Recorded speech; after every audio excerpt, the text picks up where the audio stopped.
Alors faut-il partir pour réussir? Quel est notre rapport à l'argent, à la réussite, à la richesse, au succès? On va bien sûr en parler. On va d'abord aller en Australie voir ces jeunes Français qui tentent leur chance là-bas. On ira aussi sur les traces d'un entrepreneur en Indonésie qui a choisi de bâtir son succès, sa fortune là-bas. Et puis on va commencer par s'interroger sur notre façon, à nous, en France, d'accueillir les riches, notamment dans les palaces. Et c'est un palace, l'un des plus prestigieux et des plus anciens de Paris, le Bristol, qui nous a ouvert ses portes. Vous allez voir avec ce reportage de Clément Cassex, de Mathieu Régnier et d'Anne Cohen que le luxe ici est un art de vivre et le service un plaisir. On recevra ici une jeune femme qui a été gouvernante d'une famille de milliardaires russes. Elle nous racontera leur intimité. On recevra aussi Pascal Bruckner, le philosophe, l'essayiste, le polémiste. Lui, il trouve qu'on a un petit problème quand même avec l'argent. Et puis Xavier Fontanet, c'est l'ancien PDG d'Essilor. Il s'est mis en tête de nous apprendre la compétitivité, l'entreprise et la réussite. On commence par ce reportage dans les coulisses du Bristol. Ça, c'est Palace.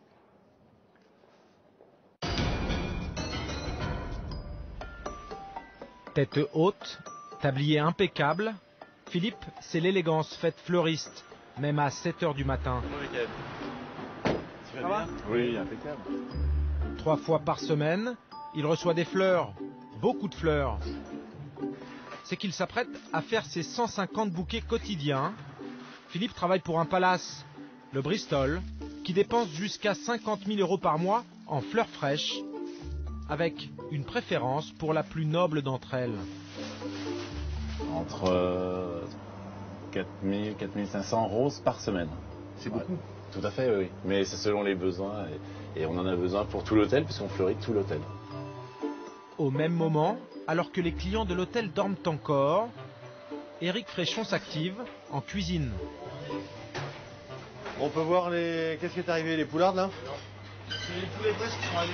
Chef 3 étoiles au guide Michelin, chaque matin il inspecte ses produits à la loupe, ému. C'est beau, hein? C'est quoi? Ça, c'est une poularde de Brest. Ça doit peser 2 kilos.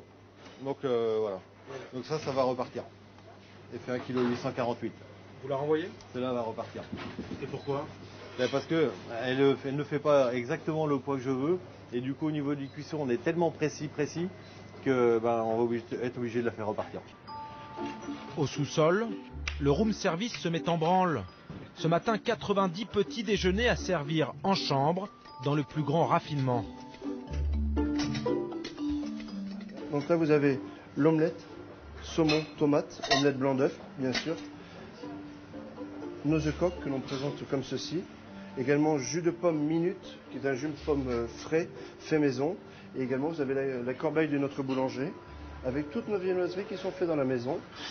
Assiette de fruits frais et la classique salade de fruits. Si le petit déjeuner est bon, votre journée sera bonne et ça c'est l'essentiel. Essentiel, mais pas donné. Comptez 60 € par tête pour goûter dès le réveil au luxe à la française. Room service. Bonjour. Le petit déjeuner est arrivé. Le Bristol, un 5 étoiles presque centenaire, à 2 pas de l'Élysée. Il est un des 6 palaces parisiens comme le Ritz, le Crillon ou le Meurice. Alors que la France montre les riches du doigt, le Bristol, lui, accueille avec délicatesse ses clients capables de payer jusqu'à 20 000 € la nuit. 188 chambres, une piscine, 3 restaurants et presque 600 employés qui veillent au confort des nantis du monde entier. Comme De Gaulle, Marilyn Monroe ou Brad Pitt, à nous aussi, le Bristol a ouvert ses portes. Bonjour monsieur, bienvenue. Une semaine dans un palace. Monsieur, bienvenue au Bristol. À découvrir le luxe à la française, ses coulisses, ses clients. Bonjour monsieur, voici vos clés. Ses secrets. Aurélie Martin est gouvernante générale. Elle a 120 personnes sous ses ordres, les lingères, les femmes de chambre, les teinturiers. À 9 h, c'est le briefing avec les gouvernantes. Alors, bonjour. Donc hier on a fini à 51% de taux d'occupation et un prix moyen à 1140 €. 37 départs et 23 arrivées pour la journée d'aujourd'hui et 83 chambres occupées. On a un souci d'un client, le bug qui a eu lieu hier soir, soit à 7h31. On a un dentier qui aurait été mis dans la poche du peignoir, sauf que là on ne le retrouve pas. On a eu le retour d'hélice, on n'a pas de retour pour l'instant. Donc là, c'est vraiment de notre faute. La cliente est persuadée de l'avoir mis dans sa poche de peignoir. Donc à faire attention parce que ça peut être ça, ça peut être une bague. On a déjà eu le cas d'une bague, on a déjà eu le cas de sous. C'est classique. Pour éviter ce qu'ils appellent des bugs, des problèmes, chaque employé fournit un travail de détective. Il faut en savoir le plus possible sur le client, enregistrer chacune de ses doléances. Pour cela, tout est consigné sur de petites fiches avec photos et biographies. Est-ce qu'il aime le champagne? Est-ce qu'il préfère le vin blanc? Est-ce qu'il préfère son lit avec une couverture, avec une couette, avec des oreillers anti-allergiques? Est-ce qu'il veut pas de couvre-lit? Est-ce qu'il veut qu'on ferme ses rideaux le soir? Le luxe, c'est ça aussi. C'est que le service qu'on donne, c'est qu'il n'est pas à nous le redire la prochaine fois. C'est qu'on sait exactement ce qu'il veut. Service? Voilà 2 ans qu'Anako est gouvernante au Bristol. Aujourd'hui, elle doit préparer une quinzaine de chambres, dont cette suite de 250 mètres carrés. Prix de la nuit, 20 400 €. C'est 1 an de salaire pour Anako, alors elle s'applique. Et même si le ménage vient d'être fait, elle traque le moindre grain de poussière. C'est propre? Oui. L'œil d'Anako est aguerri. Le luxe, c'est une histoire de millimètres. C'est important du coup que si on est là-bas, quand on regarde, que tout soit aligné. Ça montre quand même que on fait attention et que la pièce est harmonieuse. Dans la suite la plus chère de l'hôtel, fleurs, champagne et pâtisseries sont offerts. Un accueil VIP réservé aux bons clients et aux stars. On a un budget de presque 20 000 € par mois. On accueille uniquement pour... voilà. Tu penses qu'on va mettre le gâteau sur la table là-bas? Oui, je pense que c'est mieux. Ouais, c'est mieux. Cette suite a été réservée par un couple qui vient fêter son anniversaire de mariage. Ils ont droit à leur joli gâteau. Et ce soir, ce sera bougies et pétales de rose. Dernier geste avant l'arrivée des clients. Dans la chambre, on coiffe la moquette. Ne laisser aucune trace. Ce soir-là, dans le hall, les employés s'agitent. La police est devant l'hôtel. Les visages sont tendus, car l'établissement attend une cliente très spéciale, invitée de dernière minute. Pendant que le PDG du Bristol patiente sur le perron, dans l'urgence, son équipe prépare un bouquet de fleurs. Qu'est-ce qui se passe? Je ne sais pas. L'autre il est là, donc il faut un deuxième vase vide. Exactement. Ok, ça marche. Enfin, vide, plein d'eau. L'invitée surprise, la voici, Florence Cassé. Après 7 années de prison au Mexique, elle vient d'atterrir en France. Et c'est au Bristol qu'elle va passer la première nuit dans son pays. C'est TF1 qui paye sa suite. Elle est escortée par la police, par son avocat et par monsieur Le Calvez, le patron de l'hôtel. Oui, magnifique. Profitez-en. Oui. Venez, je vous accompagne. Comment vous sentez, madame? Enfin un peu de confort. Oui, je crois que beaucoup de confort. Surtout au Bristol. Hein. Trop de confort. Le patron du palace est ravi du coup de pub, mais il sait qu'il faut éviter de délaisser les autres clients.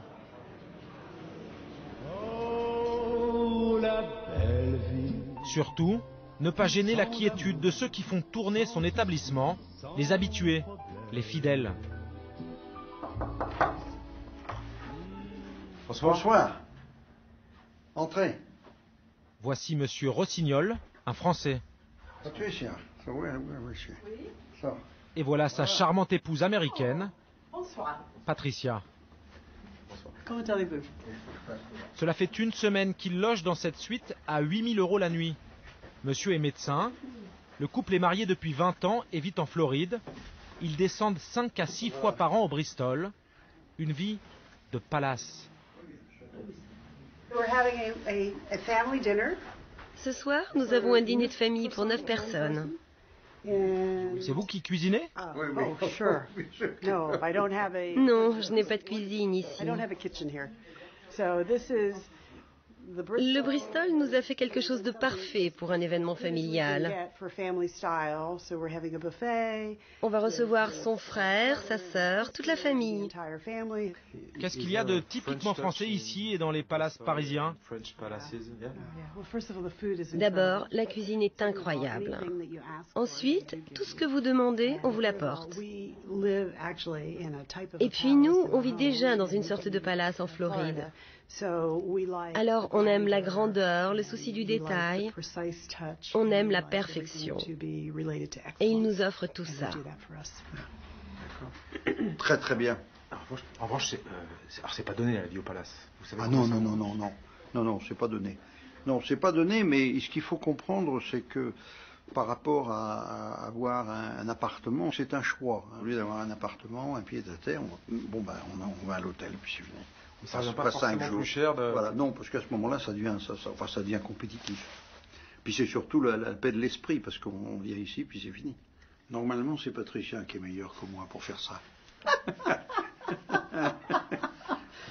Voilà. Voilà. Un beau bruit. On dit que les Français ont un peu de mal avec les gens qui sont riches. Qu'est-ce que ça vous inspire? Non, je sais pas, parce que... oui, je crois, oui, c'est ce qu'on dit en tout cas. Il y a une ambiance particulière en ce moment, vous trouvez Moi, je vis pas assez en France pour savoir exactement ce qui se passe, puisque on habite en Amérique depuis très très longtemps. Et aux États-Unis, il y a un respect de la richesse, de la réussite. Ah oui, bien sûr, parce que la réussite, c'est la réussite. Là, on admire la réussite, on admire le succès, on admire les gens qui font quelque chose, on admire, voilà. Je sais pas s'il faut quitter la France pour réussir, mais en tout cas, c'est plus facile. Donc, si vous voulez, c'est comme ça, c'est dommage. La France, drôle de pays, qui menace les riches, mais les reçoit mieux que personne. Au Bristol, le restaurant 3 étoiles et ses 40 couverts affichent presque chaque jour complet. Et en cuisine aussi, le luxe vient se nicher dans la précision. Ce merlan se voit retirer ses arêtes une par une, à la pince à épiler. Dans l'assiette, une arête, c'est une erreur? Ça peut être une erreur. C'est pas une catastrophe parce que bon, on est tous des humains et ça peut arriver l'erreur. Mais ça ne doit pas arriver. Éric Fréchon, de la cuisine façon haute couture, l'homme a ses fans. En 2008, il a même reçu la Légion d'honneur grâce à un plat de pâtes. L'ex-président Sarkozy était accro aux macaronis farcis à la truffe et au foie gras, un plat désormais connu partout sur la planète.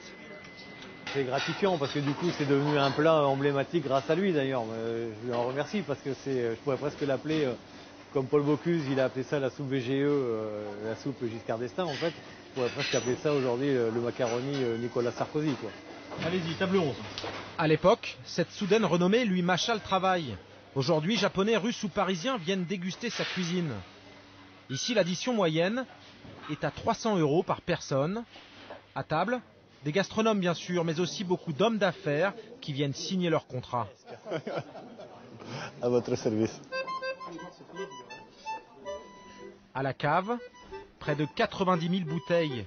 Les plus grands crus sont conservés ici, dans les entrailles du palace. Donc ici, là c'est vraiment la petite caverne d'Ali Baba. À l'intérieur de ce petit réduit, des morceaux d'histoire. Ça c'est quoi alors? Pétrus 61. C'est quoi? C'est le vin le plus cher au monde avec le millésime le plus rare qui existe.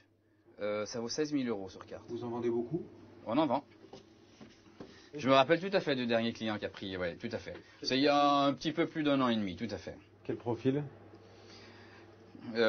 Fortuné et discret. Des clients fortunés et discrets que connaît bien Jean-Marie Burlet, directeur de la relation clientèle. Ici, ça n'est pas bling bling ou tape à l'œil, les clients sont plutôt chics. Et les accueillir est un art subtil. Est-ce que vous permettez que je vous salue? La règle, être sympathique, mais pas familier. Merci. Courtois, sans être obséquieux, en particulier lors du premier contact, l'arrivée. Le salut figé, le bonjour monsieur, les yeux qui clignent pas. Ça c'est pas bon. Non, absolument pas. Comment on fait alors? Il faudrait que ce soit quelque chose qui ressemble à la façon dont je vous parle, en fait.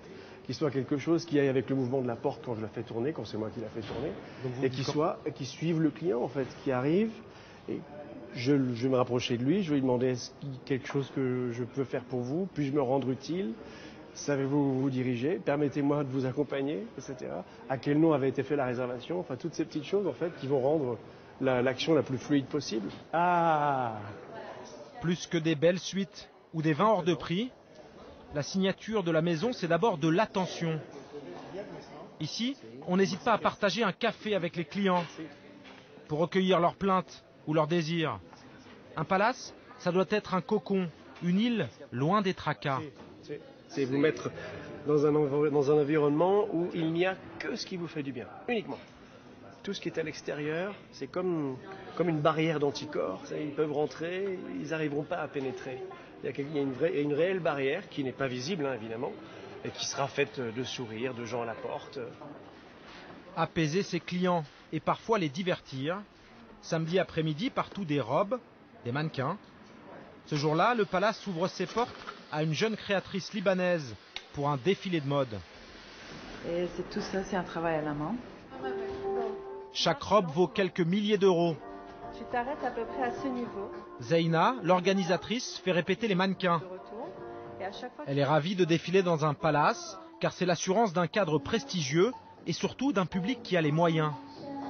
C'est une clientèle qui a un niveau de vie élevé, qui peuvent s'offrir des robes et qui ont surtout les occasions pour pouvoir porter ces robes-là. Bien assises autour d'un thé et de quelques douceurs, clientes de l'hôtel et invitées repèrent leurs futurs achats, qu'elles porteront plus tard partout dans le monde, mais pas en France, car l'Hexagone, dit-on, n'aime plus ses riches.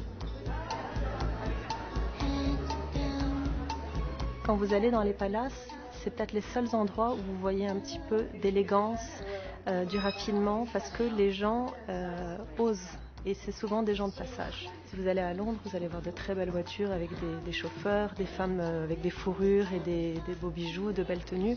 On ne voit plus tellement ça en France. Ou bien c'est dans des cercles très fermés. Parce que les gens... ce n'est pas une belle image de montrer qu'on a de l'argent. Enfin, de vivre normalement. Et c'est vrai que quand on entend toutes ces personnalités qui sont en train de quitter la France, moi je trouve ça vraiment triste. Des Français aisés quittent ce pays qui ne les aime pas assez. Ils reviendront, en vacances peut-être, au Bristol en tout cas. Ils sont les bienvenus.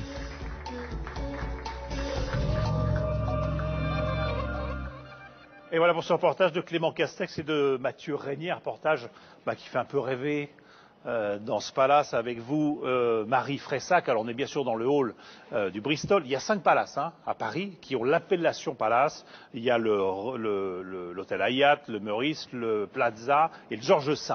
Et c'est tout nouveau et c'est très rare d'avoir ce degré d'excellence là. Et ici c'est un lieu, on l'a vu rapidement dans le sujet, c'est aussi un lieu de pouvoir parce qu'on est à 150 mètres, 200 mètres de l'Élysée. Vous, et vous le racontez dans un livre, vous êtes journaliste aujourd'hui, mais vous avez été gouvernante, je ne sais pas s'il faut dire ça comme ça, d'une famille de milliardaires russes, qu'on appelle ces oligarques, ces nouveaux riches russes qui sont enrichis à la chute de l'Union soviétique. Vous, ce qui est incroyable, c'est que ce boulot-là de gouvernante que vous allez exercer pendant un an et demi, vous le trouvez par la NPE. Exactement. La NPE, vous répondez à une petite annonce et vous vous retrouvez à vivre la vie de milliardaire avec des oligarques. Alors qu'est-ce qui vous a surpris le plus quand vous êtes arrivé dans cette vie-là ? En fait, ma première rencontre, c'était dans un palace, ma première rencontre avec eux, quand j'ai fait un entretien d'embauche, on va dire. Et ce qui m'a surpris, c'est que moi, je m'attendais à des gens un petit peu hautains, peut-être limite odieux parce qu'ils étaient riches. C'est un peu l'image qu'on a des riches en France et de la haute bourgeoisie fortunée ici. Et eux, en fait, tout de suite, ils étaient assez ouverts, sympathiques, et ils sont arrivés en tenue décontractée, en jogging. Et vous dites presque attentionnés à votre égard. Ah oui, très attentifs, attentionnés. Quand vous arrivez dans un palace comme celui-là avec votre couple et leurs enfants, vous avez 2 enfants, c'est ça ? Oui, 2 enfants. Et donc vous êtes l'une des gouvernantes, mais vous êtes toute une suite avec eux. C'est ça, en fait. Il y a, pour les vacances, il y a une gouvernante qui reste avec eux, avec chaque enfant, plus l'assistante personnelle qui vient en général. Et dans ce genre de palace, ils peuvent rester 1 mois, 1 mois et demi. Dans des suites, on sera tout à l'heure en suite à 17 000 € par nuit. Je crois qu'on peut négocier un prix, mais bon, donc ils vivent ça. Et vous dites, quand vous vous déplacez, c'est en jet privé. Évidemment. Et prendre l'avion, même en business, c'était inenvisageable. Ah non, c'est pas possible. Je veux dire, si la petite fille ne voulait pas, de toute façon, n'envisageait même pas de partir en business, puisqu'elle n'aurait pas eu son hôtesse de l'air, le petit garçon, il n'aurait pas pu aller dans la cabine du commandant et pour piloter avec lui. Enfin, je veux dire, c'est... Et vous dites, quand elle fête ses 8 ans, cette petite Lisa, oui. Vous dites il faut une salle de banquet, un chef étoilé, un staff d'animateurs, des spectacles, des feux d'artifice, 35 enfants, 40 adultes. Ouais, c'est ça, un magicien, une chanteuse. L'idée là-bas, c'est ils sont fiers de leur réussite. C'est bien d'avoir de l'argent et c'est bien de le montrer. Donc on a des signes extérieurs de richesse très visibles. Donc il n'y a pas de honte. Il n'y a pas de honte à ça, non, pas du tout. Au contraire, il faut le montrer. On a de l'argent, il faut le montrer. Bon, et vous dites, bon, c'est ça pour l'anniversaire, mais c'est ça pour d'autres choses. Qu'est-ce qui vous a encore surpris comme ça dans leur train de vie et dans leur relation à l'argent? Est-ce qu'ils sont au bout du compte heureux de ça? Oui, ils se sentent heureux, ils ont l'impression de vivre, ils vivent dans un monde clos en fait. Et moi j'avais plus l'impression d'être dans une prison dorée et je les enviais pas du tout. On trouve tout dans un palace, on trouve même un chat, hein. C'est la mascotte de cet hôtel. En fait, je les enviais pas du tout parce que pour moi, ils étaient enfermés avec la peur je sais pas, la peur des enlèvements. Ils étaient toujours avec des gardes du corps, donc pas de vie privée vraiment. Votre regard sur les riches, sur la richesse, sur la réussite, est-ce qu'il a changé à travers cette expérience-là? Je partais avec un a priori de française. Bon, les riches. J'aime pas trop ça, on va dire. Et en fait, moi, je suis tombée dans une famille vraiment très sympathique et très généreuse. Donc, c'est vrai que ça a changé un petit peu ma vision des gens riches. Après tout, c'est une situation et on ne peut pas vraiment changer cette situation. Alors, on va enchaîner justement parce qu'on parle de réussite dans cette émission. On va se poser la question de savoir si, pour réussir, il faut partir. C'est ce que vous avez fait d'ailleurs. Vous êtes parti comme ça à l'aventure. C'était pas pour réussir. C'était pas pour réussir, c'était pour vivre quelque chose. Voilà. Mais ça vous a enrichi, si je puis dire, au moins intellectuellement. Voilà. Mais enfin, même en termes de salaire, vous étiez pas mal loti. Hein. C'était 5 000 5 000 euros par mois, net, j'ai jamais. Et en liquide. Net, non pas en liquide, mais net, oui. Alors on va aller voir un petit peu ce qui se passe avec les jeunes Français qui, comme vous, vont tenter leur chance à l'étranger. Ils le font quelquefois tout simplement parce que la France ne leur offre pas d'autre issue que celle-là, parce qu'ici on leur propose pas de boulot, voire des stages, voire des boulots qui sont assez peu rémunérés, ou en tout cas avec peu d'espoir d'évolution. Donc ils vont ailleurs. Et cet ailleurs, c'est souvent, ça a été le Canada, ça a été l'Angleterre, c'est aujourd'hui beaucoup l'Australie. Tristan Walex, Nathalie Dubose et Mickaël Bozo sont donc allés en Australie voir ces nouveaux surfeurs français.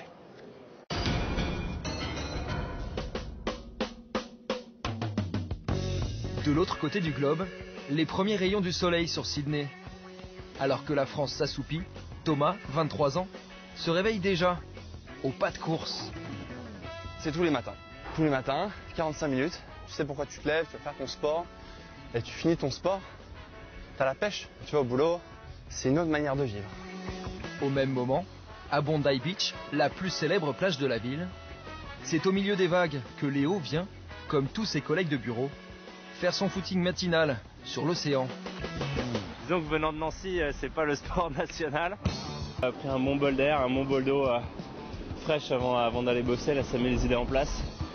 Plus au sud, dans la baie de Melbourne, avec son kitesurf et sa marinière, Juliette, elle, a tout l'air d'une touriste française en quête de sensations. C'est génial comme sport, ça permet de se dépasser, d'apprendre autre chose. Vous êtes venu pour le sport ? Je suis pas du tout venue pour le sport, je suis venue pour chercher un travail en Australie. Juliette, Thomas, Léo, ils sont partis en Australie pas seulement pour son soleil et ses plages, mais pour son plein emploi. L'Océanie, un îlot de croissance qui accueille désormais 20 000 Français chaque année, 3 fois plus qu'il y a 5 ans. Un Eldorado où déferlent des jeunes prêts à tout pour réussir. Des diplômés contraints à l'exil, dans un paradis de l'emploi, où certains, pour rester, sont obligés de devenir clandestins. Enquête sur cette nouvelle génération de Français qui découvrent l'émigration économique, ses espoirs et ses désillusions.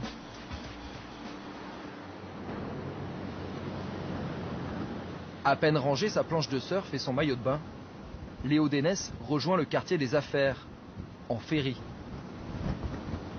C'est sûr que c'est un énorme changement par rapport à ce que j'ai pu connaître quand j'ai habité à Paris, à prendre la ligne 1 le matin pour arriver sur le parvis de la Défense, ou encore conduire à Lyon pour aller à Saint-Priest ou Vénissieux, sortir des embouteillages. C'est sûr que c'est le paradis comparé à ce que j'ai pu connaître. Lorsqu'il a débarqué à Sydney en 2007, Léo comptait n'y rester que 2 ans. Il n'est jamais reparti. Diplômé d'une école de management de Lyon, il s'est imposé aujourd'hui chez Portland. Dans cette société australienne de finance, il dirige une équipe d'une dizaine d'investisseurs, alors que ses camarades de promo, restés au pays, piétinent dans leur carrière. Dans une société comme Portland, on voit que si on travaille dur et qu'il n'y a pas un poids de la hiérarchie comme on peut avoir, je pense, en France, on peut assez rapidement avoir un grand niveau de responsabilité. Et surtout un salaire de 6 000 € net. Ici, sur 150 salariés, on trouve 20 nationalités différentes, à commencer par le patron, Trevor, un Irlandais. On a beaucoup d'Espagnols, de Portugais. Ils viennent parce que l'Australie est un très grand pays avec beaucoup de richesses naturelles. Et l'industrie minière nous a bien protégés de la crise financière. Ça fait un moment que je passe pour un extraterrestre quand je rentre en France, un peu, parce que c'est vrai qu'ici les gens sont beaucoup plus optimistes, plus abordables. Si on rajoute à ça évidemment un fond de un peu crise économique, bon ça fait depuis que je suis né que j'entends parler de la crise économique en France, mais notre esprit critique un petit peu a toujours tout dénigré, alors qu'ici voilà, tout est toujours positif. Son rêve australien, Léo a donc voulu le partager. Après le travail, il rejoint les locaux d'Australiance, une start-up qu'il a créée pour aider les diplômés qui veulent, comme lui, s'expatrier définitivement. J'ai commencé à travailler au Moyen-Orient, Dubaï, Bahreïn, de retour à Paris où je cherchais du boulot, donc c'était en plein 2007 avec la crise. C'est vraiment très compliqué même pour tout le monde, c'est l'exode presque. Sur notre site Australiance, on a une forte hausse du trafic sur les 3 dernières années. Il y a beaucoup plus de Français qui viennent, qui essaient de rester plus longtemps. Et pour les gens qui ont une première expérience, on va dire, significative en France, il y a carrément une belle place à faire. Trouver la place que son pays n'a pas su lui offrir, c'est ce qui a décidé Juliette Froger à parcourir 17 000 km il y a 6 mois. Faute de travail en France, elle vit aujourd'hui à Melbourne.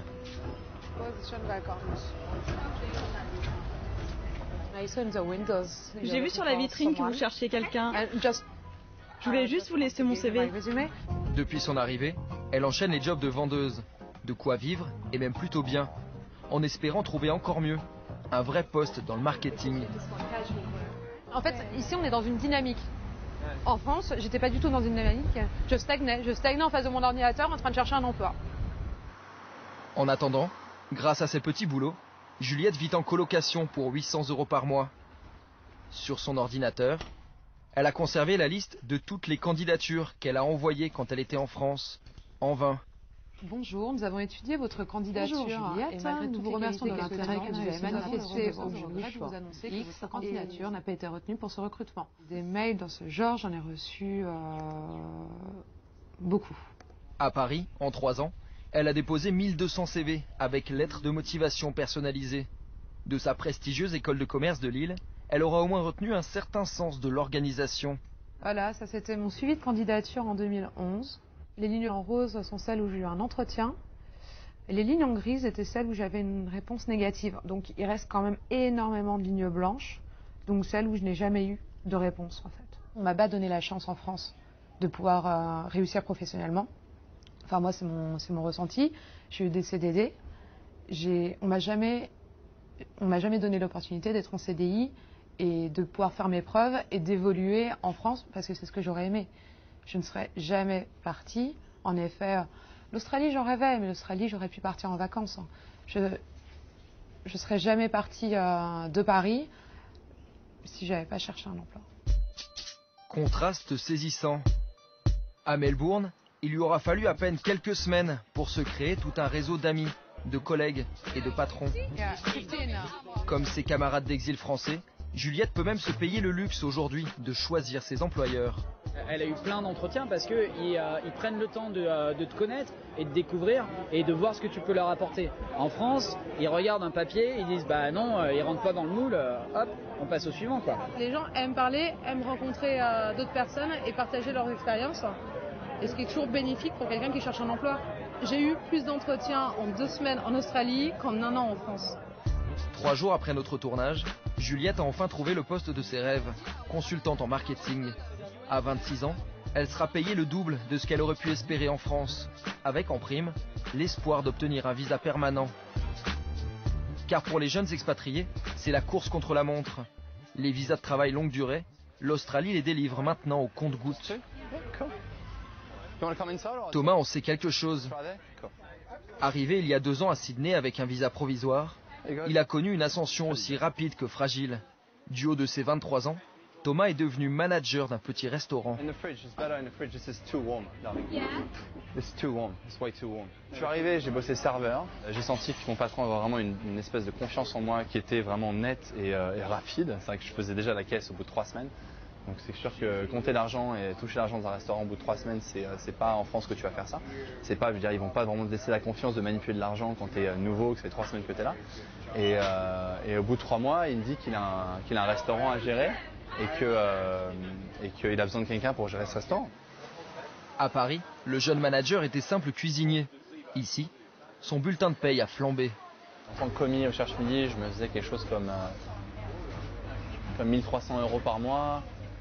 Et aujourd'hui, avec mes tips, je me fais quelque chose comme 1200, 1300 $ par semaine. Par semaine, encore une fois. Pourtant, même s'il a un vrai travail, le visa professionnel de Thomas a expiré. S'il a gardé son job, c'est grâce à une astuce. Il s'est inscrit à la fac. En tant qu'étudiant, il peut officiellement exercer 20 heures par semaine. Je fais quelque chose comme 50 heures. En temps, je fais 55. Fatalement, j'ai pas le choix. Donc, je n'ai pas à autoriser avec le travail que j'ai. Oui, j'ai pas vraiment le choix. Je fais même des extra heures. De temps, je viens ici le matin pour m'assurer que tout est bon. Je vérifie si tout est nickel, si tous les verres sont bien nettoyés, si tout est sec, si tout va bien. Ça peut pas être un problème, ça, pour toi? Écoute, je suis un peu dans le risque, hein, mais d'un autre côté, j'ai pas trop le choix. Pour poursuivre sa success story australienne, Thomas a peut-être trouvé la solution, le sport. En plus de son travail de manager, il suit une formation de préparateur physique. Un métier encore plus lucratif, qui pourrait surtout lui permettre de décrocher le véritable sésame, un visa permanent. Il y a la baie de Sydney qui est juste en bas là, et ça donne sur l'océan quoi. Dans le Pacifique, l'ancien commis de cuisine a goûté à la réussite. Voilà, viens à la maison. Et il n'imagine pas une seconde un retour à Paris, synonyme de dégringolade assurée. Moi, ce qui me rebute à l'idée de revenir, c'est que de toute manière, je pense que je pourrais même pas me payer un appartement. Même si je me trouve un travail en France, je vais avoir quoi? Je vais avoir un studio ou une chambre de bonne. Enfin, j'en sais rien, mais je vais retourner là-dedans. Problème, ces Français qui veulent rester à tout prix, l'Australie n'est pas prête à tous les accepter. C'est l'autre réalité, moins rose, de l'Eldorado australien. Des Français tellement nombreux que dans le pays commence à poindre une certaine exaspération, qui peut parfois virer au racisme. À Melbourne, il y a 3 mois, cette vidéo amateur a fait le buzz. Dans un bus, une jeune Française est prise à partie.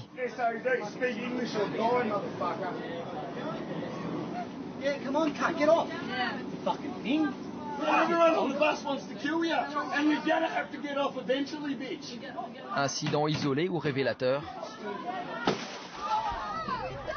Depuis peu est apparue en Australie une expression peu glorieuse. Le French shopping, pour désigner le vol à l'étalage. Des Français de plus en plus perçus comme des réfugiés économiques. Certains n'hésitent d'ailleurs plus à devenir clandestins pour rester sur place. Quelque part dans le nord du pays, voici Masha, jeune diplômée de 25 ans. Vous ne verrez pas son visage, car avec son visa de touriste, Masha n'a pas le droit de travailler. Elle risque l'expulsion et 5 ans d'interdiction du territoire. Je suis une travailleuse clandestine. Je fais du repassage, du ménage, de la cuisine. Je fais du jardinage, je nettoie les voitures. Là, on fait du carrelage. Pour le compte de riches familles australiennes, Masha est domestique en attendant mieux. Après 2 années d'expatriation, elle n'a pas réussi à prolonger son visa de travail.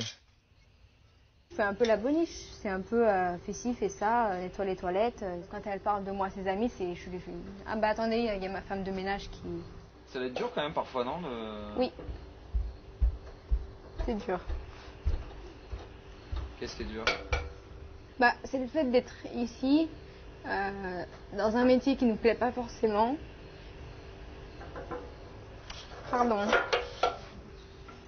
Je sais que je vaux mieux que ça. Ne pas être reconnu à sa propre valeur, c'est pas tout le monde qui pourrait gérer cette situation à long terme. Avec son compagnon italien, lui aussi travailleur illégal, Masha touche tout de même 15 $ de l'heure en liquide. Thank you. Ça reste bien mieux qu'à Lyon, où après sa licence de graphisme, elle enchaînait CDD au SMIC et rendez-vous chez Pôle emploi. La situation en France, c'est un peu déprimant quand même. Il n'y a pas d'opportunité. J'attends rien du tout de la France. Ici, je travaille au black, mais au moins, je ne vais pas pointer tous les mois au chômage pour toucher mes 500 €. En Australie, le couple gagne environ 5 000 $, 4 000 € par mois. Pour nous prouver que même clandestine, sa vie n'est pas si difficile, Masha tient à nous faire visiter sa maison. Alors là, c'est notre sous-sol. Ça, c'est notre bateau.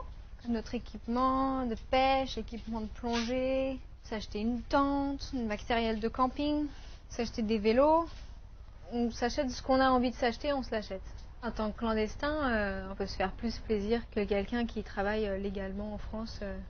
Et on peut mettre de l'argent de côté en même temps.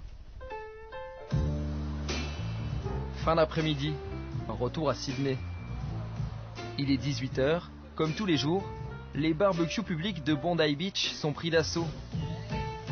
Ce jour-là, les amis de Léo, notre businessman nancéen, se sont donné rendez-vous. Pour ceux qui ont la chance d'avoir un visa, c'est aussi ça l'Australie. À Paris, on rentre chez soi à 21h, 21h30. Ici, je mens pas, tous les jours à 18h, je suis partie. On gagne plus et on travaille moins. Ouais, mais c'est vrai. On gagne plus, on travaille moins. Mais c'est ahurissant, hein. C'est moche à dire. Pas vraiment à plaindre, ces jeunes ont pourtant quelques regrets. Un peu d'amertume envers la France, ce pays qui n'a pas su les retenir.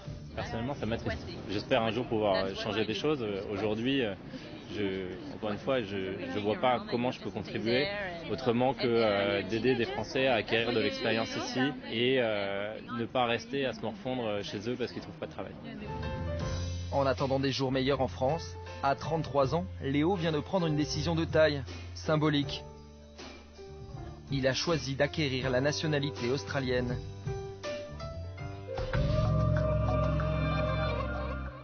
Voilà pour ce reportage de Tristan Walex et de Nathalie Dubose. Et on est bien sûr toujours ici dans le bar du Bristol avec vous, Xavier Fontanet. Vous êtes l'ancien PDG d'Essilor jusqu'à l'an dernier. Essilor, ce sont les verres de lunettes. Tout le monde le connaît, numéro 1 mondial, superbe réussite. Et vous êtes encore aujourd'hui dans des conseils d'administration, que ce soit chez L'Oréal, chez Schneider, etc. Vous avez créé une fondation, je le disais en démarrant l'émission, pour nous expliquer l'économie. Et vous avez écrit ce livre qui fait un tabac, qui s'appelle « Si on faisait confiance aux entrepreneurs ». Donc vous allez nous dire pourquoi vous trouvez qu'on ne vous fait pas assez confiance et qu'on ne vous comprend pas. Un mot sur ce lieu. Quand vous avez su qu'on tournait ici, ça vous a vu en pétard. Vous trouvez, mais qu'est-ce que j'ai à foutre au Bristol? Je vais au Bristol. Alors d'abord, merci beaucoup de m'inviter, c'est très sympa. Mais ensuite, je suis un peu perdu parce que j'ai jamais passé ma vie dans des endroits comme ça. Vous trouvez que ça donne une mauvaise image des patrons que de vous inviter ici? Une mauvaise image parce que les gens vont se dire, il est dans un endroit magnifique et tous les patrons avec des gros cigares dans les gros restaurants. Moi, j'ai passé ma vie, si vous voulez, dans des restaurants chinois, japonais, indiens. J'ai même pris des tas de microbes à force de manger toutes les nourritures, ce qui fait que je suis obligé de me refaire les dents. Ça vous serait pas arrivé ici? Eh ben, bien sûr que non. Parce que, donc, pour vous dire, les patrons, on est des grands voyageurs et on s'est tous retrouvés dans les avions entre la Corée, le Japon et Shanghai. Voilà. Bon, arrêtons de vous regarder comme des privilégiés qui gagnent beaucoup d'argent et qui ne pensent qu'à l'argent qu'ils vont gagner. Alors, un mot sur ces jeunes qu'on vient de voir. Oui, alors ça, c'est quoi ces mots qui parlent? C'est du gâchis, c'est une chance, c'est quoi? Un gâchis abominable parce que, si vous voulez, je pense que des expériences comme celle d'Essilor, mais beaucoup d'autres, L'Oréal ou Schneider, ça montre que les Français, on est capable de conquérir le monde. Et quand on fait confiance aux Français, on fait des merveilles. Et les Français réussissent très très très bien à l'étranger. Les voir partir comme ça, parce qu'ici, ils n'ont pas trouvé un environnement dans lequel travailler et se défoncer, c'est dramatique. Et on leur a pas fait confiance. On leur propose des stages, des salaires minables, on leur propose pas d'ouverture, pas de perspective. C'est la surface des choses, si vous voulez, parce que le paradoxe, c'est comment expliquez-vous qu'une affaire comme Essilor explose dans le monde entier, et c'est beaucoup plus difficile en France. C'est parce que le terreau français, si vous voulez, est pas sain. Un petit peu, c'est comme, vous voyez, il y a une graine et un terreau. Une entreprise, c'est la graine, le pays, c'est le terreau. Vous mettez une petite graine d'entreprise française dans tous les pays du monde, ça fait des tas de petits leaders mondiaux, puis vous les mettez ici, c'est à la peine, parce que le terreau français est mauvais. En gros, la sphère publique a mis la main sur la société, puisqu'il n'y a que des députés fonctionnaires, et au Parlement, il n'y a pas un seul entrepreneur. Et donc, on met les impôts, et ils ne comprennent même pas que la France est en concurrence avec le terreau français, je vais le donner en chiffres. Est très mauvais. Je vais le donner en chiffres. Ce terreau français que vous dénoncez, ce terreau français, vous dites la moyenne des prélèvements obligatoires en France, question de fiscalité, c'est en Europe, c'est 40,1%, et en France, c'est 45,9% du PIB. C'est beaucoup plus. 46,3 annoncé pour 2013. On est à la 3e place derrière le Danemark et la Belgique. Et l'effort fiscal cette année est assez incroyable, c'est près de 16 milliards d'euros. Vous vous dites, c'est trop. On ponctionne trop d'impôts aux entreprises et l'entreprise ne peut plus entreprendre. Évidemment. Ce que vous dites. Mais écoutez, la fiscalité, vous avez vu, on a la plus grosse fiscalité du monde maintenant. L'impôt sur bénéfice, c'est 35%, 36%, alors qu'en moyenne c'est 20%. Le dividende, c'est 45%, 50%, alors qu'en moyenne c'est 20%. Les plus-values, 60%, alors qu'en moyenne c'est 20%. On est le seul à avoir l'ISF. Un entrepreneur ne peut plus faire d'argent. Alors, M. Viscovici, hier, expliquait, je vous adore, les entrepreneurs, je vous aime et tout, mais c'est de l'amour vache. L'imposition en France est 6 fois plus élevée qu'en Allemagne. Comment voulez-vous que les boîtes tournent? On a bien compris. En même temps, on se dit, attendez, les patrons, ils sont gentils, mais quand on regarde ce qui s'est passé dans le CAC 40 ces 10 dernières années, c'est 20% d'augmentation des salaires des patrons, alors que c'est 1% d'augmentation des salaires de leurs salariés. Donc alors on là, se dit, est-ce que les patrons n'ont pas un petit peu déconné, si je peux me permettre l'expression? Bien sûr, mais vous faites bien de poser la question, parce qu'il y a eu, mettons, une dizaine de gens qui ont déconné. Bon, ça veut dire que la grande majorité est honnête. Vous-même, comme patron des Sealers, est-ce que vous étiez, vous faisiez attention à ce que vous gagnez? Je ne sais pas combien vous gagnez. Je devais avoir des fixes de l'ordre de 5 à 600 000, et puis quand ça marchait bien, je pouvais doubler. Bon. Mais le vrai sujet, si vous voulez, c'est pas ce qu'on gagne. Alors d'abord, tout ça, c'était taxé déjà à 50%. Donc vous le divisez déjà par 2,5 déjà. Bon. Mais le problème, c'est pas ce qu'on gagne, c'est ce qu'on en fait. J'ai remis tout mon fric dans Essilor. J'ai tout remis dedans. Et c'est le problème de la richesse, si vous voulez. La richesse, quand quelqu'un a un gros revenu, il vit comme il vit. Vous voyez, je suis pas un mec qui, vous voyez, j'ai des chaussures, ils ont 15 ans. Bon, quand on remet tout dans l'entreprise, vous avez mis un petit peu d'argent de côté quand même. Oui, mais je l'ai remis dans Essilor. Il n'est pas de côté, il est à risque. Et je donne du boulot à des Français. Vous restez entrepreneur, vous n'êtes pas un rentier. Absolument. Quand Johnny Hallyday, est un mot qu'il faut bannir. Johnny Hallyday dit là, dans ses confessions du jour, il dit aux États-Unis, quand vous avez une belle voiture, on trouve ça formidable, les gens vous sourient. En France, on vous traite de voleur. C'est ça le problème qu'on a? Effectivement, le Français a un côté jaloux. Et le Français, il préfère être complètement ruiné dans l'égalité qu'en bon état avec des gens peu riches. Vous voyez ce que je veux dire? Il supporte pas que son voisin gagne plus que lui. Il préfère se trouver avec 50, tout le monde égal, qu'être lui à 200 avec un patron qui sera à 2000. Voilà. On va en parler avec Pascal Bruckner dans un instant. C'est tout le défaut du français, que j'aime bien puisque je reste français. Hein. Bon, vous partez pour faire la pédagogie, vous partez pas à l'étranger. Merci de m'aider. Vous partez pas vous réfugier en Suisse, en Belgique, non, j'ai décidé j'ai vécu tellement bien mon truc à Essilor, tellement heureux, on a construit une boîte tellement fantastique. Je vais expliquer la mondialisation, c'est heureux. Merci Xavier Fontanet, merci beaucoup. Donc on ira voir Pascal Bruckner, enfin il viendra nous voir tout à l'heure, justement pour nous parler de ce rapport qu'on a à la richesse et à la réussite. On va aller voir un petit peu ce qui se passe du côté de l'Indonésie. Et là aussi, on va aller voir un entrepreneur. Il s'appelle Mark Steinmeier, il a été cadre haut dirigeant pendant longtemps chez Accor et il s'est mis à son compte et il a lancé sa propre chaîne d'hôtels. Vous allez voir, c'est une espèce de furia, il n'arrête jamais, il travaille tout le temps. C'est un reportage de Jean-Carl Lambert, de Raphaël Durosel et de Frédéric Prigent.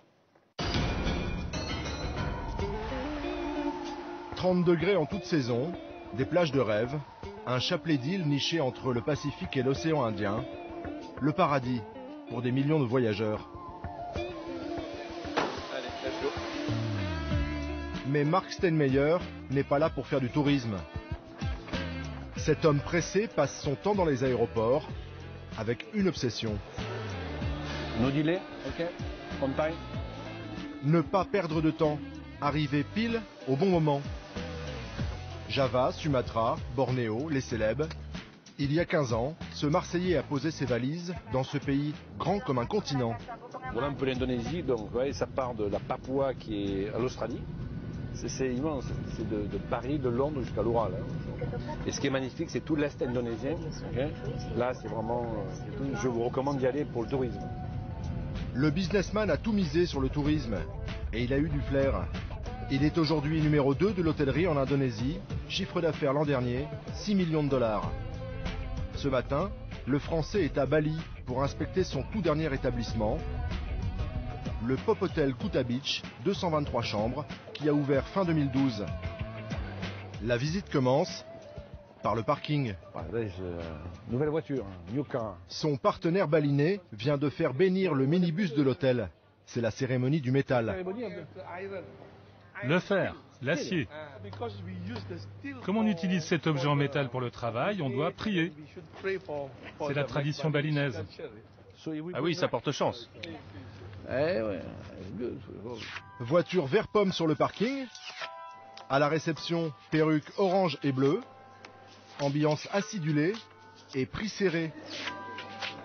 Ici, la chambre est à 30 €. Elle peut accueillir jusqu'à 4 personnes. Vous pouvez mettre votre enfant, donc souvent une famille asiatique, et le petit qui va dormir là, le grand, l'adolescent va dormir ici. Avec ces établissements flashy, le français révolutionne l'hôtellerie en Asie. Il vise la nouvelle classe moyenne du pays, en faisant simple, pas cher, efficace. On a fait celui-ci pratiquement en 10 mois. 10 mois. Dès qu'on a les permis, le plan fait, en 10 mois c'est fait. Bien organisé, bien huilé, tac, tac, tac, tac. À 13 000 km de Paris, un hôtel après l'autre, il est en train de construire un petit empire. Son groupe possède déjà 4 chaînes et gère près de 90 hôtels. Il emploie 2700 personnes. Dans 2 ans, ce sera le double. Mark Steinmeier a misé, avant tous les autres, sur l'Indonésie. Ce pays qui lui ressemble, un pays qui va très vite et qui vénère la réussite.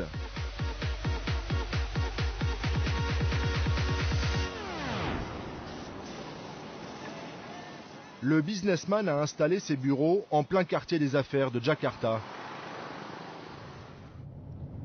Après une première carrière dans le groupe Accor, il a fini par voler de ses propres ailes.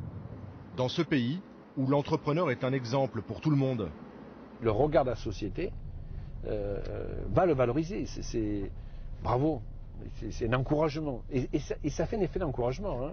La réussite des autres donne envie de réussir voilà. soi. Et vis-à-vis de moi, de sentir ce regard non dit ou dit, positif me donne encore plus la niaque. Et ça, vous ne l'auriez pas trouvé en France?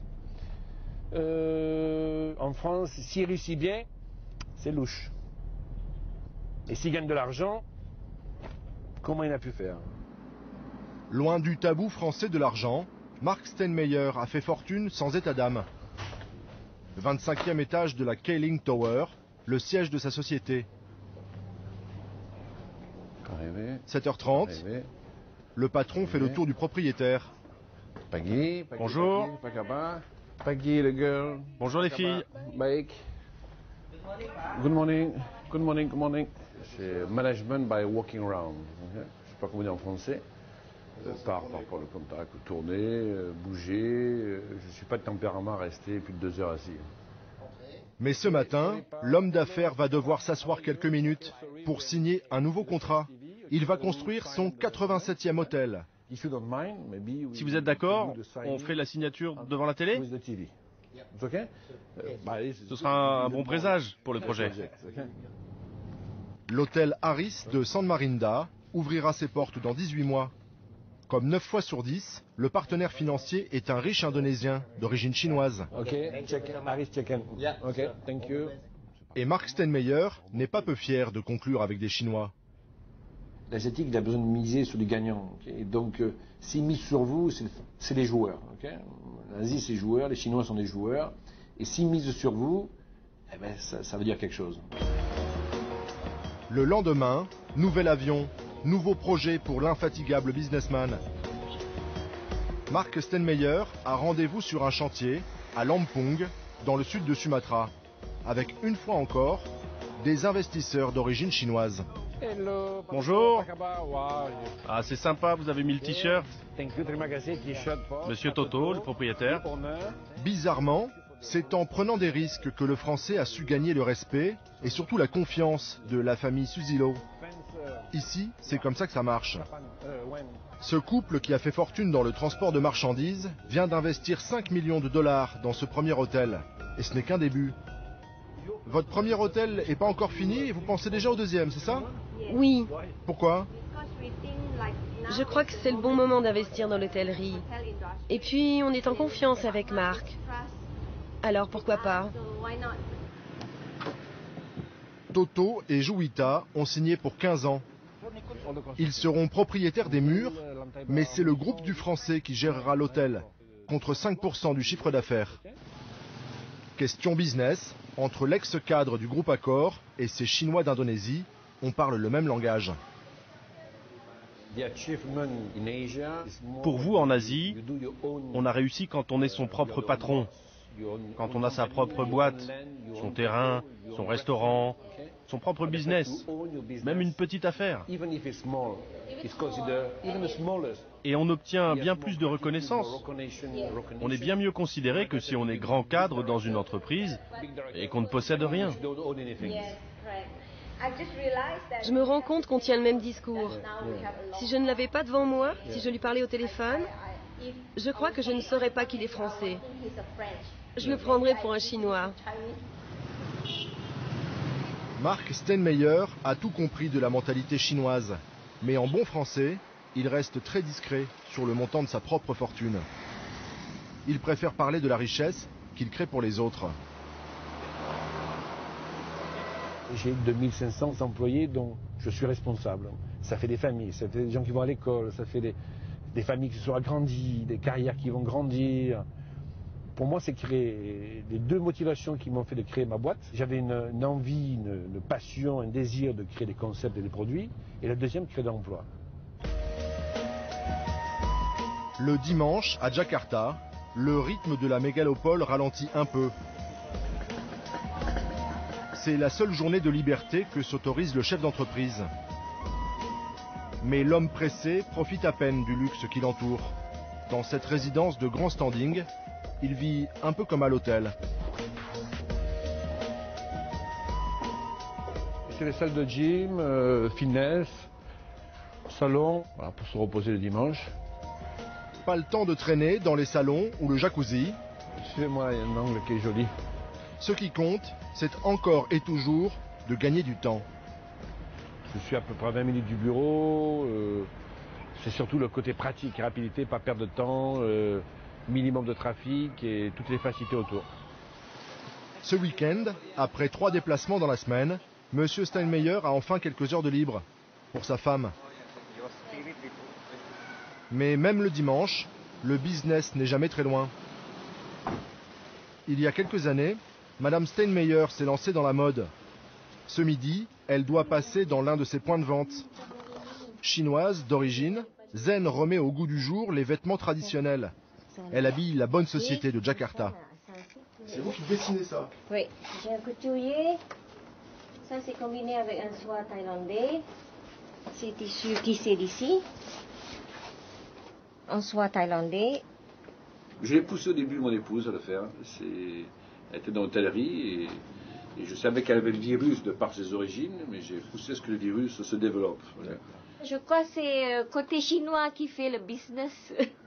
Il faut toujours réussir. Et en plus, pour moi, je crois qu'il faut se réaliser soi-même. On ne peut pas être dans l'ombre du mari, n'est-ce pas? Il faut être reconnu par notre propre indépendance. La petite affaire de madame tourne bien. Déjà 10 employés. Chaque dimanche midi, dans le même restaurant, monsieur et madame Steinmeier retrouvent une employée du groupe familial. Leur fille, Lorna. Elle aussi a attrapé le virus du business. Mais il lui a fallu du temps avant de comprendre le choix de son père. Yes. Quand il a quitté Accor, on a dit non du reste, parce qu'on avait vraiment beaucoup de possibilités, on voyageait énormément, donc c'était quand même une autre vie qu'aujourd'hui. Aujourd'hui, vous portez quel regard sur la trajectoire du papa? Maintenant, j'avoue que c'est très courageux de pouvoir faire une chose pareille. Et c'est vrai que bon, j'aimerais aussi pouvoir un jour faire à peu près la même chose, de m'ouvrir une boîte à moi et voir si ça marche avec mon Dieu aussi. Expatrié depuis 20 ans, homme d'affaires depuis 15 ans, le Français regarde son parcours d'entrepreneur sans le moindre regret. Au-delà des soucis que connaissent les patrons, Mark Steinmeier a surtout vécu son rêve aux couleurs de l'Asie. C'est des sacrifices d'argent, c'est des sacrifices de temps, de vie personnelle, de vie privée. On n'a rien sans rien, où que ce soit à travers le monde. Il ne faut pas se leurrer là-dessus, et l'Asie n'est pas plus un Eldorado qu'ailleurs, c'est faux. Il y a des opportunités, il y a un cadre qui est plus facile, c'est-à-dire que comme il y a très peu de cadres, il y a moins de contraintes, et celui qui a envie de faire il y a un espace pour faire. Inspiré par sa conquête de l'Orient, Marc rêve d'un autre cadre en France pour les entrepreneurs, d'un autre climat social aussi. La tristesse, c'est que il y a deux mondes en France, entre le... tous ces mots me paraissent un peu péjoratifs, entre l'employeur, l'employé, le patronat. Tout ça, il y a plus de confiance, il y a plus, donc l'alchimie ne marche plus dans ces deux mondes, ce qui est ridicule parce que ça fait deux perdants. Ici, pas de perdants. Ça va, Dino? Bye bye. Retour à Bali. Marc Stenmeyer s'apprête à ouvrir son 11e hôtel sur l'île, 245 chambres. Et après le minibus vert pomme, voici la moto orange. Vous avez mis Harley? Ah non, vous avez mis le logo. Son partenaire local est tellement enthousiaste qu'il a fait repeindre sa Harley Davidson aux couleurs de l'hôtel.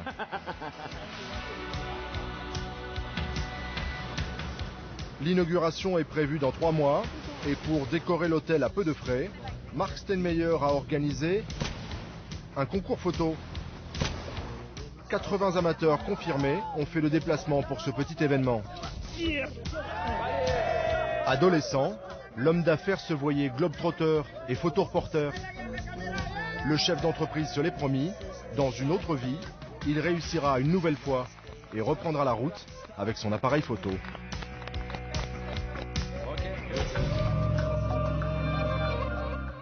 Reportage de Jean-Carl Lambert et de Raphaël Durosel. Et on est ici avec vous, Pascal Bruckner, dans une suite, la plus grande suite d'ailleurs, de cet hôtel Bristol. Ici, c'est 320 mètres carrés. Si ça vous chante, c'est 17 000 € par jour. C'est un prix honnête. D'accord. Ouais. Vous avez, enfin, vous connaissez comme philosophe, comme romancier. Et votre dernier roman s'appelle La Maison des Anges. Et on est d'ailleurs dans un autre univers, puisque là, on est vers l'extrême pauvreté et vers l'aversion d'un homme pour tout ce qui est souillure et saleté et pauvreté. Mais on en parlera.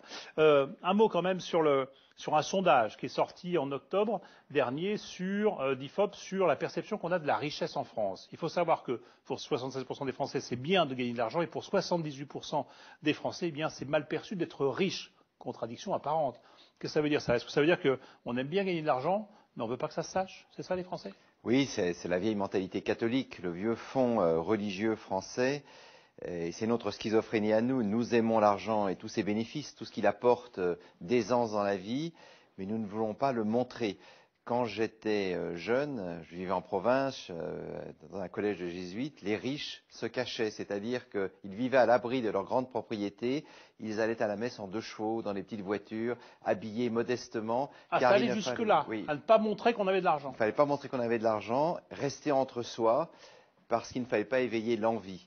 Et nous savons tous que le vrai problème avec l'argent, c'est la jalousie qu'il suscite chez ceux qui n'en ont pas ou chez ceux qui en ont moins. Donc vous dites la faute à l'Église, mais enfin il y a l'Église catholique, il n'y a pas qu'en France, il y a aussi la Révolution chez nous. Oui, mais là, on a coupé des têtes, on a coupé des puissants, on a coupé des privilégiés. On a coupé la tête des privilégiés, mais la Révolution fut chrétienne dans ses fondements, c'est-à-dire qu'elle s'est faite au nom de l'égalité. L'égalité, c'est le grand message du christianisme, tous les hommes sont nés égaux devant Dieu. Par conséquent, si je suis l'égal de mon voisin, comment se fait-il qu'il ait des privilèges que je n'ai pas? Comment se fait-il qu'il gagne plus que moi? Comment se fait-il qu'il ait une épouse ou un mari plus beau que mon époux ou mon épouse ou mon mari? Comment se fait-il donc qu'il ait réussi là où moi j'ai le sentiment de piétiner? Et donc la conséquence de la révolution démocratique, c'est une phrase de Stendhal qui explique que la révolution a engendré la haine, l'envie et l'impuissance. C'est pour ça qu'aujourd'hui, par exemple, on supporte assez mal l'exil de ceux qui partent pour des raisons fiscales, comme hier, on ne supportait pas les exilés pendant le monarchiste ou. Oui, alors il y a 2 choses. On peut effectivement juger que les expatriés fiscaux ne payent pas leurs dettes à la société qui les a éduqués, leur a donné tous les moyens de réussir. Donc sur ce plan-là, on peut avoir effectivement une approche réprobatrice. Mais en même temps, dans l'Europe des 27 et dans le monde d'aujourd'hui, c'est aussi à un pays de savoir garder ses riches, c'est-à-dire on a besoin d'eux, car malgré tout ils investissent, ils offrent de l'emploi. Donc les montrer du doigt, les criminaliser, me paraît maladroit. Dans l'affaire, par exemple. La phrase d'Hollande sur « j'aime pas les riches », c'est pas mal. Alors, oui, cette phrase est effectivement tout à fait étonnante, puisque lui-même a finalement un revenu très confortable. Mais c'est d'emblée criminaliser ou pointer du doigt une partie de la société qui n'est pas simplement des profiteurs ou des suceurs de sang, mais qui aussi donnent du travail aux autres. Vous savez, pour comprendre la mentalité française vis-à-vis de l'argent, il faut se souvenir de cette phrase de Balzac. Derrière chaque grande fortune, il y a un grand crime. Alors c'était peut-être vrai à l'époque de l'Ancien Régime, où les fermiers généraux suçaient le sang du peuple, mais un entrepreneur n'a pas le sentiment, quand il prend des risques, de sucer le sang du peuple et d'appauvrir l'ensemble de la nation. Il y a aujourd'hui un phénomène très inquiétant en France, c'est une sorte de névrose d'échec, contagion d'échec, quand chaque jour au journal télévisé on vous annonce des mises à pied, des fermetures d'usines, il y a une sorte d'ambiance dépressive qui s'installe dans la France d'aujourd'hui, et qui a un double résultat. D'une part, il y a une morosité générale qui s'installe, et d'autre part, la jeunesse. Les jeunes diplômés, et ça c'est beaucoup plus grave même que l'expatriation fiscale, décident de partir. Que ce soit les jeunes des banlieues, qui partent aux États-Unis ou ailleurs parce qu'ils ne subissent pas les mêmes discriminations qu'en France, ou que ce soit les jeunes diplômés, ils se disent ce pays ne m'offre plus d'avenir, par conséquent je vais tenter ma chance en Angleterre, au Brésil, en Inde, en Chine, en Australie, en Indonésie, mais ici l'avenir est bouché. Et dans votre livre, qui s'appelle La Maison des Anges, chez Grasset, donc je disais c'est un autre abîme qu'on explore, c'est celui de l'extrême pauvreté, des SDF. Et est-ce que, à la limite, ce sont les deux versants de la même pièce? Il y a d'un côté la déchéance totale dans la pauvreté, de l'autre côté cette espèce d'aversion qu'on a pour la richesse. Est-ce que c'est la même chose en fait? Oui, c'est-à-dire qu'on peut être fasciné par les deux trajets. Pour les gagnants, ceux qui ont réussi et qui suscitent, qu'on le veuille ou non, une certaine sympathie, même si elle est matinée d'envie, et puis pour les perdants absolus, les clochards dont je parle dans ce roman, qui sont effectivement, qui incarnent l'abîme du gouffre. Mais c'est vrai que dans la France d'aujourd'hui, la terreur qui gagne toutes les classes moyennes, c'est le déclassement social. Et c'est pour ça que nous regardons les clochards comme un destin possible que nous faisons tout pour éviter. Comment est-ce qu'on se réconcilie avec la richesse? Vous écrivez dans votre livre, vous savez quel est le problème des riches? Ils sont sympathiques, leur fortune donne envie de les aimer, on se sent mieux en leur compagnie. Ça c'est quoi? C'est effectivement un souhait, c'est un constat, c'est un pronostic, c'est quoi? C'est un constat, mais comment est-ce qu'on se réconcilie, en tout cas avec l'esprit d'entreprise et avec l'optimisme? Parce qu'au fond, c'est de ça dont nous souffrons. Nous souffrons d'un pessimisme profond quant à nos capacités. C'est ce déclinisme qui est tellement frappant quand on rentre en France, on a l'impression qu'on est dans un pays de 65 millions de dépressifs. Bon, merci beaucoup. Merci d'être venu nous parler de ce déclinisme dépressif qui nous frapperait, nous les Français, dans ce pays qu'on aime pourtant autant. Merci beaucoup. Merci au Bristol qui nous a accueillis. Effectivement, on voit qu'il y a aussi des belles choses en France. On peut aimer le luxe. Oui, le luxe est indispensable à la vie. Le luxe, c'est ce qui est nécessaire. C'est le superflu, disait Voltaire, le superflu est absolument nécessaire. Effectivement, une vie qui n'est réduite qu'aux besoins, c'est-à-dire qu'à l'entretien jour après jour de son existence biologique, cette vie-là n'a aucun intérêt. Seul le luxe donne à la vie tout son prix. Bon, et aspirer à la réussite. Aspirer à la réussite est normal. C'est un moteur. Nous visons tous à améliorer notre sort. Ça n'est pas un péché de vouloir vivre mieux que ses parents. Merci beaucoup, merci beaucoup. Je remercie aussi tous ceux qui m'ont aidé à préparer l'émission, que ce soit Michel Fine, Joël Bougandet ou Thomas Auro à la rédaction en chef, Lorraine Servant à la préparation des plateaux, Philippe Lallemand à la réalisation de ces mêmes plateaux. Je vous rappelle que vous pouvez nous retrouver sur les réseaux sociaux, que dans une semaine, on parlera de nos soldats, de la vie après la guerre.